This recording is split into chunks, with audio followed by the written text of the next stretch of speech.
Well, we had a little injury that occurred on our main sail.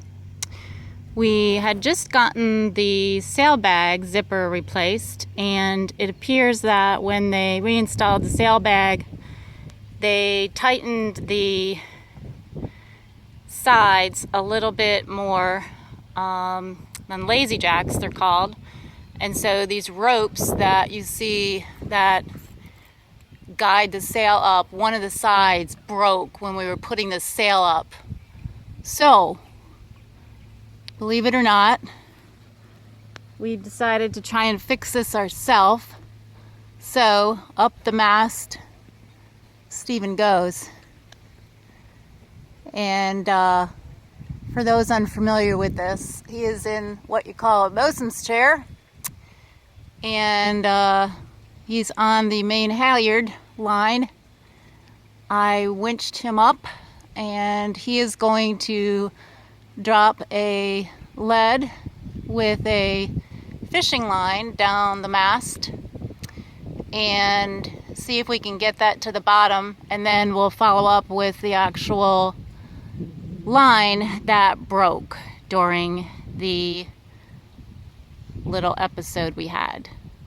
We can still sail without it, but it is such a large sail that it is just too hard.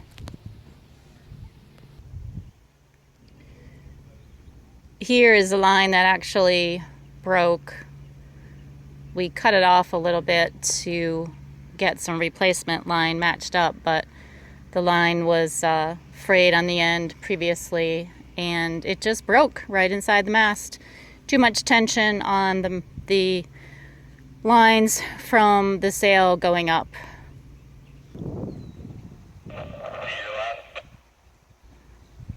So Captain is dropping the lead down now. We thought about hiring somebody to do this, but Stephen loves these kind of challenges.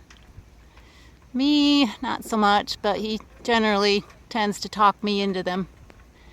Kind of scared of him falling. So he's about 70, maybe 60 feet up there.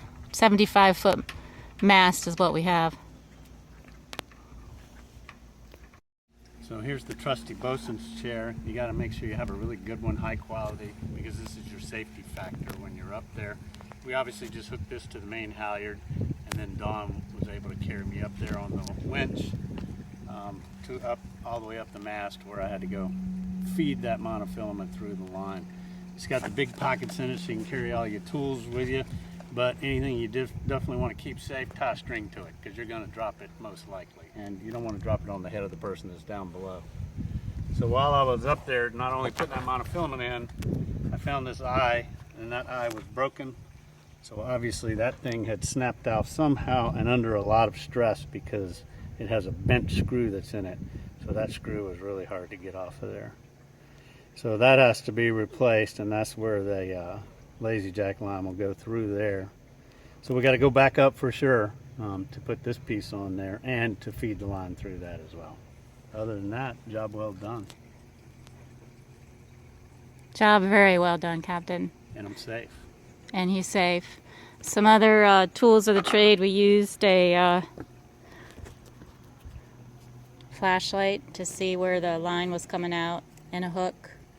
And that hook I used to go in here and retrieve the line. It's probably not something you can see on camera too well, but in the hook there's a line, fishing line in here, and it goes down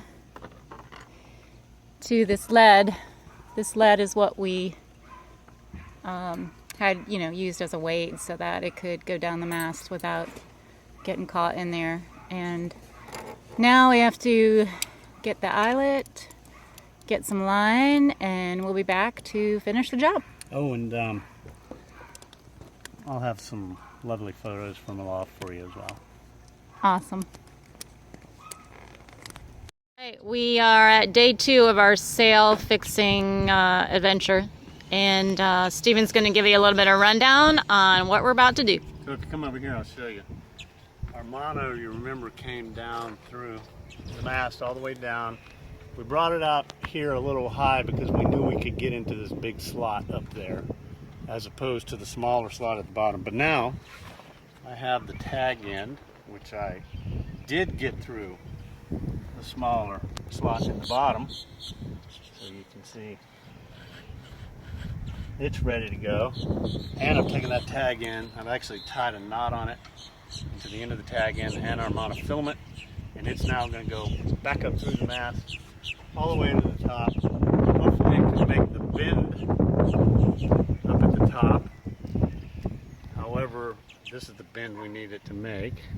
If for some reason it can't make that bend, then I'll have to go up there and help it along. So right now we're going to try to pull the other end of the monofilament, pull our line all the way through the mast and see if we can get it back down here on this side. Ready?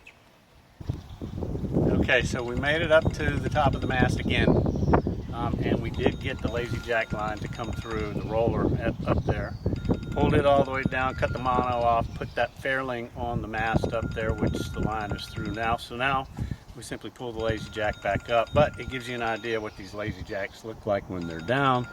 A lot of people like to take them down before they put the main up to keep you from having the problem we had last time. So here we have our new line tied onto our old lazy jack.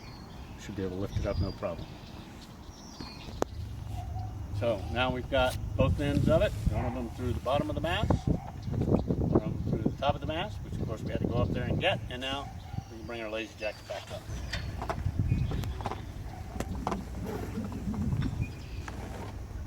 And you can see they are in good order. Mission accomplished. Nice job, Captain Steven. Well, there's one more mast task that Steven's gonna do because he just loves going up in that bosun's chair now. He is adding some line to the spreaders so that the birds don't land on the spreaders. As you can imagine, if birds are landing there all the time, the deck of the boat gets a few bird droppings that we really don't want. So he's gonna try that. And he's used this method before, so. One of the other things that he's going to do is grease the rail on the mast so that the sail goes up easier and comes down easier. And that will eliminate some of the starts and stops when we're putting the mast up and down.